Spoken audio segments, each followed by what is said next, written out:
ಈ ರೀತಿ ಹೇಳ್ದೆ ಕೇಳ್ದೆ ಎಲ್ಲೋ ಹೋಗೋ ಬದಲು ಒಂದು ದೊಡ್ಡ ವಿಷ ಕೊಟ್ಟು ಹೋಗಿದ್ದಿದ್ರೆ ನೆಮ್ಮದಿಯಾಗಿ ಪ್ರಾಣನಾದ್ರು ಬಿಡ್ತಾ ಇದ್ದೆ. ನಮ್ಮದಲ್ಲದೆ ಇರೋ ಆಯ್ಕೆನ ಒಪ್ಕೊಳ್ಳೋದು, ಪ್ರೀತಿ ಮಾಡಿದವ್ರನ್ನ ಮರೆತು ಯಾರೋ ಸಿಕ್ಕಿದ್ರು ಅಂತ ಅವ್ರ ಜೊತೆ ಸಂಸಾರ ಮಾಡೋದಕ್ಕೆ ನನ್ನಿಂದ ಸಾಧ್ಯ ಇಲ್ಲ. ಇದನ್ನೆಲ್ಲ ಮರೆಯೋಣ, ಮನ್ಸಿಗೆ ಸ್ವಲ್ಪ ನೆಮ್ಮದಿ ಸಿಗ್ಲಿ ಅಂತ ದೂರ ಹೋಗೋ ಪ್ರಯತ್ನ ಮಾಡ್ತಾ ಇದ್ದೀನಿ. ಆದ್ರೆ ಒಂದು ಅಮೃತ ಅವರೇ, ನಾನು ನಿಮ್ಮಿಂದ ಎಷ್ಟೇ ದೂರ ಓಡಿದ್ರು ನಿಮ್ಮ ಪ್ರೀತಿ ನನ್ನ ನೆರಳು ಹಾಗೆ ನನ್ನನ್ನು ಹಿಂಬಾಲಿಸ್ತಾನೆ ಇರುತ್ತೆ.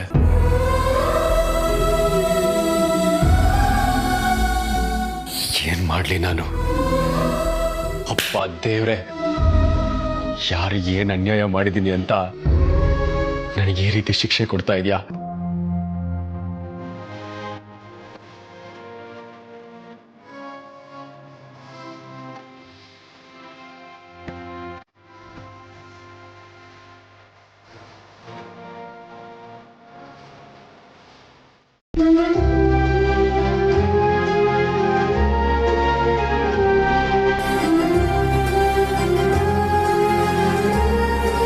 ಮಣಿ, ಬಾಬಾ ನಮ್ಮನೆ ಹಿತೈಷಿ ಅಂತ ಅನ್ಕೊಂಡು ಇಷ್ಟು ದಿನ ನಾವು ಅವ್ರನ್ನ ಆರಾಧಿಸ್ತಾ ಇದ್ವಿ.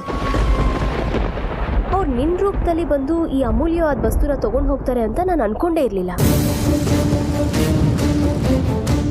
ಅತ್ತೆ, ನಿಮ್ಮ ಪಾಲಿಗೆ ಅದು ಬರೀ ಅಮೂಲ್ಯವಾದ ವಸ್ತು ಆಗಿರಬಹುದು, ಆದರೆ ನನ್ನ ಪಾಲಿಗೆ, ನಮ್ಮ ನಾಗಲೋಕದ ಪಾಲಿಗೆ ಅದು ಬೆಲೆನೇ ಕಟ್ಟೋದಕ್ಕೆ ಆಗದೆ ಇರೋ ನಿಧಿ.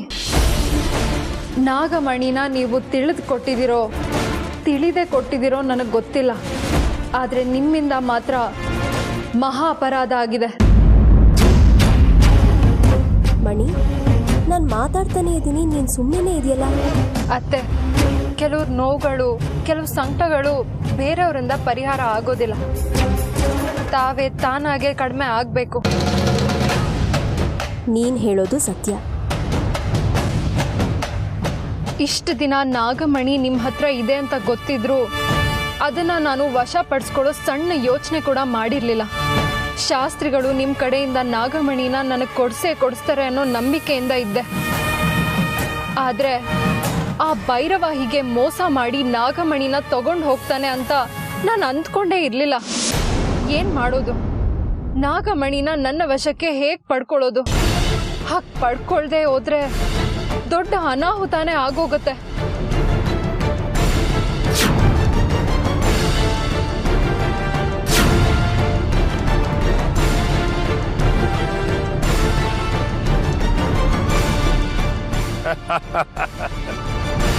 ನನಗಾಗ್ತಾ ಇರೋ ಸಂತೋಷನ ಯಾರ ಕೆಲವು ಹೇಳ್ಕೊಳಕ್ಕೂ ಆಗ್ತಾ ಇಲ್ಲ, ಹಾಗೆ ಅನುಭವಿಸೋದಕ್ಕೂ ಆಗ್ತಾ ಇಲ್ಲ.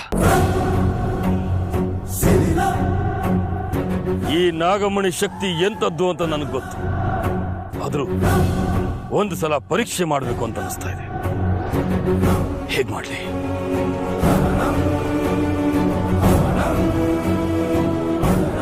ನನ್ನ ಮುಂದೆ ಇರುವ ಸಸ್ಯ ಸಂಪತ್ತು ಈ ಕ್ಷಣಕ್ಕೆ ಸುಟ್ಟು ಭಸ್ಮವಾಗ್ಲಿ.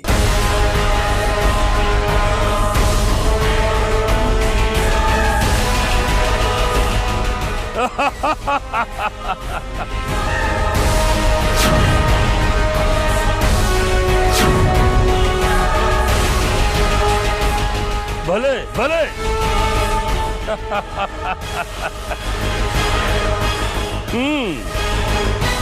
ಈ ಕ್ಷಣಕ್ಕೆ ಬೆಂಕಿ ನಂದಿ ಹೋಗಿ ಮೊದಲಿನ ತರ ಸಸ್ಯ ಸಂಪತ್ತು ನಿರ್ಮಾಣವಾಗಲಿ.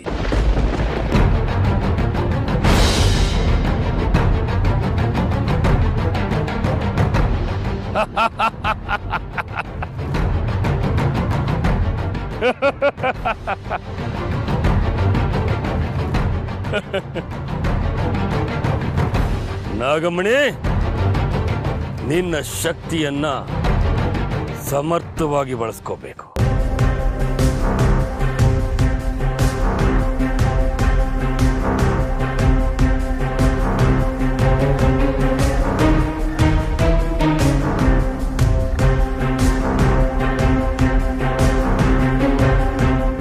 ಎಂಥ ಮೋಸಕ್ಕೆ ಬಲಿಯಾಗೋದೆ ನಾನು.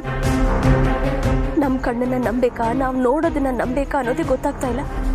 ಮಣಿ ರೂಪದಲ್ಲಿ ಭೈರವ ಬಾಬಾ ಬಂದ್ರು ಅನ್ನೋದು ನನಗೆ ಆ ಕ್ಷಣಕ್ಕೆ ಗೊತ್ತಾಗಿದ್ರೆ ನಾನು ನಾಗಮಣಿನ ಅವಳು ಕೊಡ್ತಾನೆ ಇರಲಿಲ್ಲ. ಅಮೃತ ಬಂದು ನಿಮಗೆ ಕೊಟ್ಟು ಮಾತು ಹಾಗೆ ನಾನು ನಡ್ಕೊಂಡಿದ್ದೀನಿ. ನೀವು ನನಗೆ ಕೊಟ್ಟು ಮಾತಿನ ಹಾಗೆ ನಾಗಮಣಿನ ವಾಪಸ್ ನನಗೆ ಕೊಡಿ ಅಂತ ಕೇಳಿದ್ರೆ ನಾನು ಅವಳಿಗೆ ಏನಂತ ಉತ್ತರ ಕೊಡಲಿ? ದೇವ್ರೆ, ಎಂತ ಇಕ್ಕಟ್ಟಲ್ಲಿ ಸಿಕ್ಕಾಕ್ಸ್ಬಿಟ್ಟೆ ನಿನ್ನನ್ನು. ಭೈರವ, ನಿನ್ನ ಅಂತ್ಯಕಾಲ ನಿನ್ನ ಅತ್ಯಂತ ಸಮೀಪದಲ್ಲೇ ಇದೆ. ಅದಕ್ಕೆ ನೀನು ಹೀಗೆ ಕುತಂತ್ರದಿಂದ ನನ್ನ ಅತ್ತೆಯಿಂದ ನಾಗಮಣಿನ ವಶಪಡಿಸ್ಕೊಂಡಿದ್ಯಾ. ಈ ಸಲ ನೀನು ನನ್ನ ಪ್ರಹಾರಕ್ಕೆ ಮಡಿಲೇಬೇಕು. ಏನಪ್ಪ, ಸ್ವಲ್ಪ ಗಾಡಿ ನಿಲ್ಸು.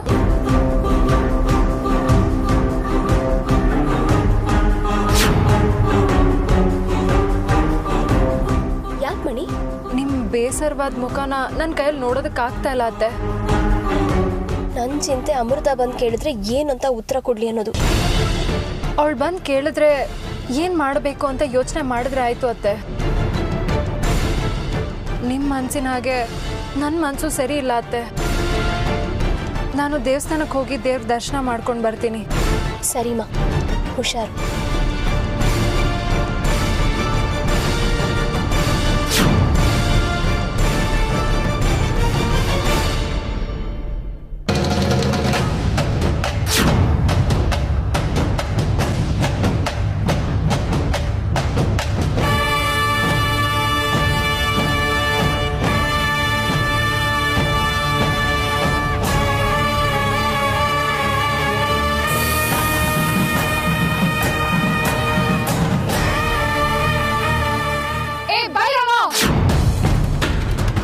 ನನ್ನಿಂದ ಇವತ್ತು ನಿನ್ನನ್ನು ಕಾಪಾಡೋದಕ್ಕೆ ನಿನ್ನ ಆರಾಧ್ಯ ದೈವ ನಿನ್ನ ಮಹಾಕಾಳನಿಂದನೂ ಸಾಧ್ಯ ಇಲ್ಲ. ನನ್ನ ಕೋಪಾಗ್ನಿಗೆ ಇವತ್ತು ನೀನು ಹಾವಿಸಾಗೆ ಆಗ್ತ್ಯಾ. ಇದೇ ನಿಶ್ಚಿತ. ಇವತ್ತೇ ನಿನ್ನ ಸಾವು, ಇವತ್ತೇ ನಿನ್ನ ಸಮಾಧಿ. ಇದು ಸತ್ಯ ಸತ್ಯ ಸತ್ಯ. ಇದನ್ನ ತಪ್ಪಿಸೋದಕ್ಕೆ ಆ ವಿಧಿಯಿಂದನೂ ಸಾಧ್ಯ ಇಲ್ಲ, ಆ ವಿಧಾತನಿಂದನೂ ಸಾಧ್ಯ ಇಲ್ಲ. ಹಾಗೇನಾದ್ರೂ ಆಗೋದೇ ಆದ್ರೆ ಆ ವಿಧಿ ವಿಧಾತ ಇಬ್ರಿಗೂ ಸವಾಲಾಗಿ ನಿಂತು ನಿನ್ನನ್ನ ಸಂಹಾರ ಮಾಡ್ತೀನಿ.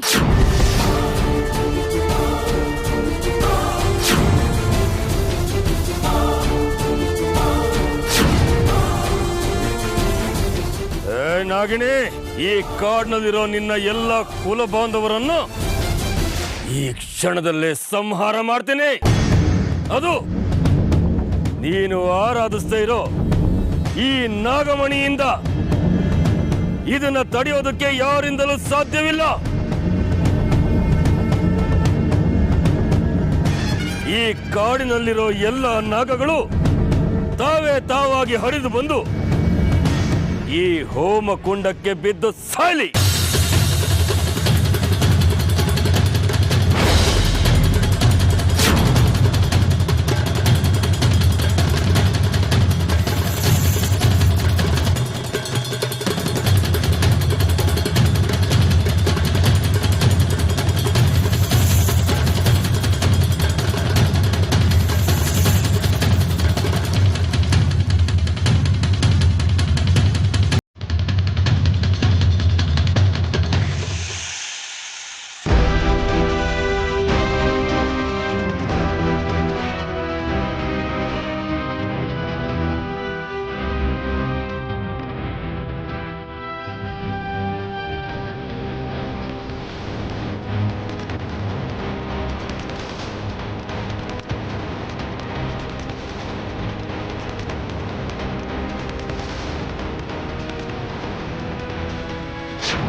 ಇದೇ ಸಿದ್ಧಿನೇ ನನ್ನ ಶತ್ರುಗಳಿಗೂ ಬರೋದು. ಹೌದು, ನನ್ನ ಶತ್ರು ಶೇಷ ಸಂಪೂರ್ಣ ನಾಶ ಆಗಬೇಕು. ಆದ್ರೆ ನನಗೆ ಸಮಾಧಾನ ಆಗು. ನಾಗಮಣಿ ನನ್ನ ಹತ್ರ ಇದೆ ಅಂತ ಗೊತ್ತಾದ ತಕ್ಷಣ ಅಮೃತ ನನ್ನ ಮೇಲೆ ಮುರಿದು ಬೀಳ್ತಾಳೆ. ಹಾಗೂ ಮಣಿಯನ್ನು ತನ್ನ ವಶಕ್ಕೆ ತಗೊಳಕ್ ನೋಡ್ತಾಳೆ. ಅವಳಿಗೆ ಗೊತ್ತಾಗೋದಕ್ಕೆ ಮುಂಚೆ ಈ ನಾಗಮಣಿಯ ಸಹಾಯದಿಂದ ನಾನೇ ಅವಳನ್ನ ಸಂಹಾರ ಮಾಡ್ತೀನಿ. ನನ್ನ ಶತ್ರು ಅಮೃತ ಎಲ್ಲೇ ಇದ್ರು ಈ ಕ್ಷಣದಲ್ಲಿ ಸುಟ್ಟು ಭಸ್ಮ ಆಗೋಗ್ಲಿ.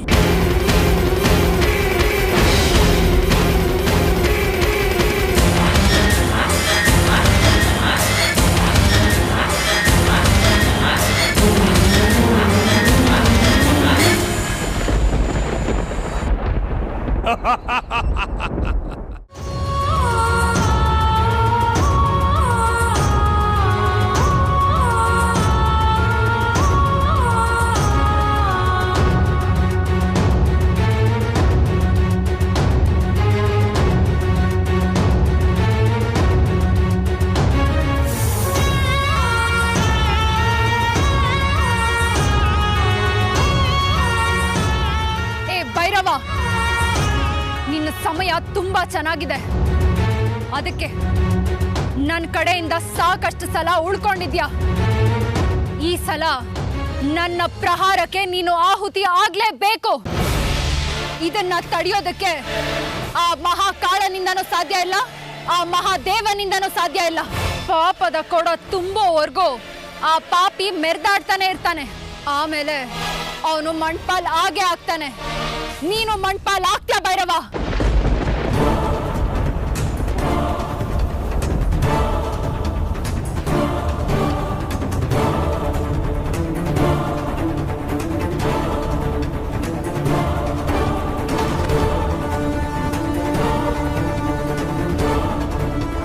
ಏ ಭೈರವ, ಕೈಗೆ ಬಂದ ನಾಗಮಣಿನ ಕಸ್ಕೊಂಡು ಹೋಗೋ ದುಸ್ಸಾಹಸಕ್ಕೆ ಕೈ ಹಾಕಿದ್ಯಾ.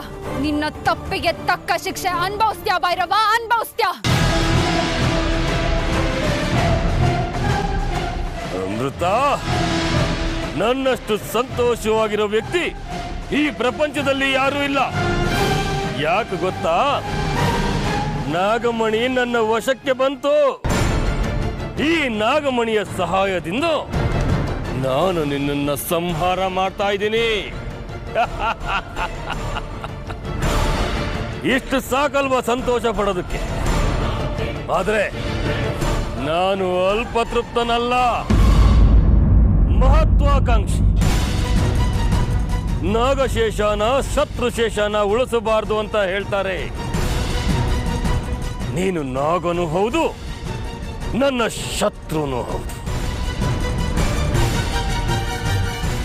ಇವತ್ತು ನಿನ್ನ ಸಂಹಾರ ಆಗುತ್ತೆ. ಅಮೃತ, ನಿನ್ನ ಸಹಾಯಕ್ಕೆ ನಿನ್ನ ಕಾವಲಿಗೆ ನಿಂತಿರೋದು ಆ ಬುಡುಬುಡುಕೆ ಶಾಸ್ತ್ರಿ ತಾನೆ. ನಿನ್ನ ಮೇಲೆ ನಾನು ನಾಗಮಣಿ ಪ್ರಯೋಗ ಮಾಡಿದ್ದೀನಿ ಅಂತ ಗೊತ್ತಾದ್ರೆ ಅವನು ನಿನ್ನ ಸಹಾಯಕ್ಕೆ ಬಂದೇ ಬರ್ತಾನೆ.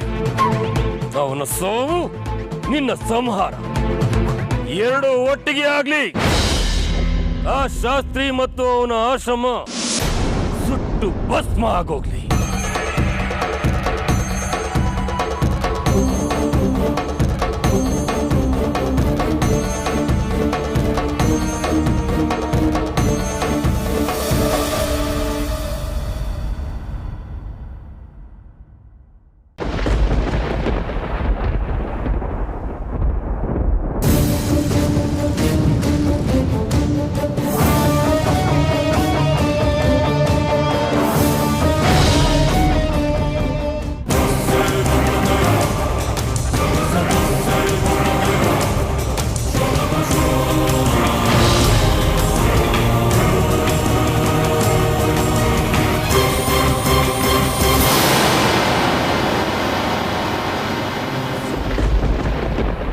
ಭೈರವನ ಶಕ್ತಿಯಿಂದ ನಿರ್ಮಾಣ ಆಗಿರೋ ಅಗ್ನಿ ಜ್ವಾಲೆ ಅಲ್ಲ.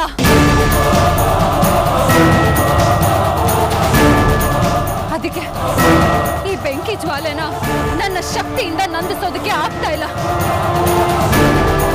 ಒಂದು ವೇಳೆ ನಾಗಮಣಿಯಿಂದ ಸೃಷ್ಟಿ ಮಾಡಿರೋ ಅಗ್ನಿ ಜ್ವಾಲೆ ಆಗಿರಬಹುದಾ?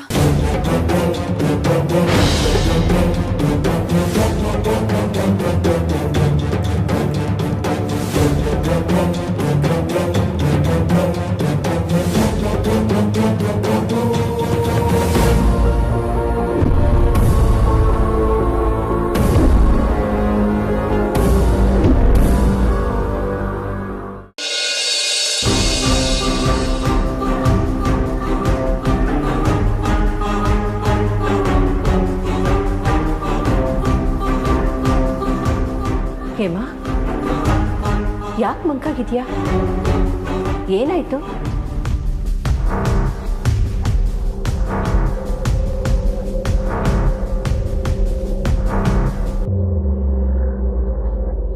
ಹೇಮಾ, ನಿನ್ನ ಕೇಳ್ತಾ ಇರೋದು, ಮಾತಾಡು.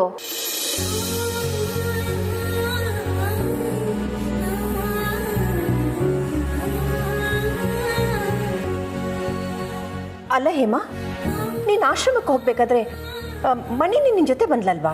ಈಗ ನೋಡಿದ್ರೆ ಒಬ್ಳೇ ಬರ್ತಾ ಇದೆಯಾ? ಮಣಿ ಎಲ್ಲಿ? ಹೇಮಾ, ನಿನ್ನೆ ಕೇಳ್ತಾ ಇರೋದು, ಬಾಯ್ಬಿಟ್ಟು ಮಾತಾಡು. ಅತ್ತೆಮ್ಮ, ನನ್ನ ಕ್ಷಮಿಸ್ಬಿಡಿ. ಏನು? ನಾನು ಕ್ಷಮಿಸ್ಬೇಕಾ? ಅಂತ ಕೆಲಸ ನೀನೇನು ಮಾಡಿದ್ಯಾ?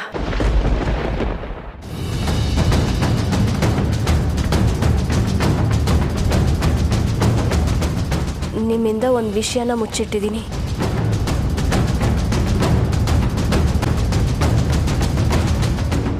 ಅಮ್ಮನಿಂದ ಇವರು ಏನು ವಿಷಯನ ಮುಚ್ಚಿಟ್ಟಿದ್ರು? ನೋಡು, ನೀನು ಈ ಮನೆಗೆ ಸೊಸೆಯಾಗಿ ಬಂದು 30 ವರ್ಷ ಆಯಿತು. ಯಾವ ವಿಷಯನೂ ಇದುವರೆಗೂ ನನ್ನಿಂದ ಮುಚ್ಚಿಟ್ಟಿಲ್ಲ. ಅದೇನು ವಿಷಯ ಅಂತ ಹೇಳು. ಇಷ್ಟು ವರ್ಷಗಳಲ್ಲಿ ಮುಚ್ಚಿಟ್ಟಿರಲಿಲ್ಲ. ಈಗ ಕೆಲವು ದಿನಗಳ ಹಿಂದೆ ನಿಮ್ಮಿಂದ ಒಂದು ವಿಷಯನ ಮುಚ್ಚಿಟ್ಟಿದ್ದೀನಿ. ಅದೇನು ಮುಚ್ಚಿಟ್ಟಿದ್ಯೋ ನನ್ನ ಹತ್ರ ಹೇಳು. ಇಷ್ಟು ದಿನ ನಾಗಮಣಿ ನನ್ನ ಹತ್ರನೇ ಇತ್ತು.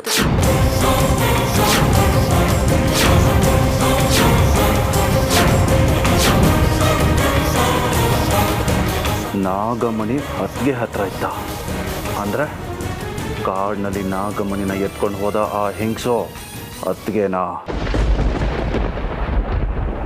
ಏನು? ಇಷ್ಟು ದಿನ ನಾಗಮಣಿ ನಿನ್ನ ಹತ್ರ ಇದ್ದ? ನಾಗಮಣಿಗೋಸ್ಕರ ಎಷ್ಟೆಲ್ಲ ಹೋರಾಟಗಳು, ಎಷ್ಟು ಜೀವಗಳು ಹೋಗಿದೆ ಅಂತ ನಿನಗೆ ಗೊತ್ತಾ? ನಾಗಮಣಿ ನಿನ್ನ ಹತ್ರ ಹೇಗೆ ಬಂತು? ಅದು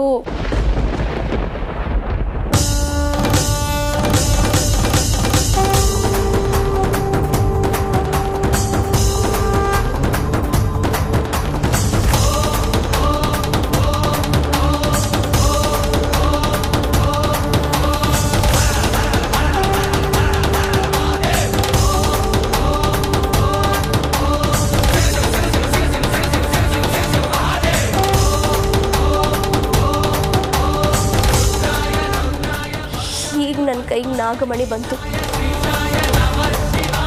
ಅಂದ್ರೆ ಇಷ್ಟು ದಿನ ನಮ್ಮನೇಲೆ ಇತ್ತ ನಾಗಮಣಿ, ಹೀಗೆ ಇದ್ರೂ ಸಹ ನನ್ನ ವಶಕ್ಕೆ ನಾಗಮಣಿ ಬರಲೇ ಇಲ್ವಾ?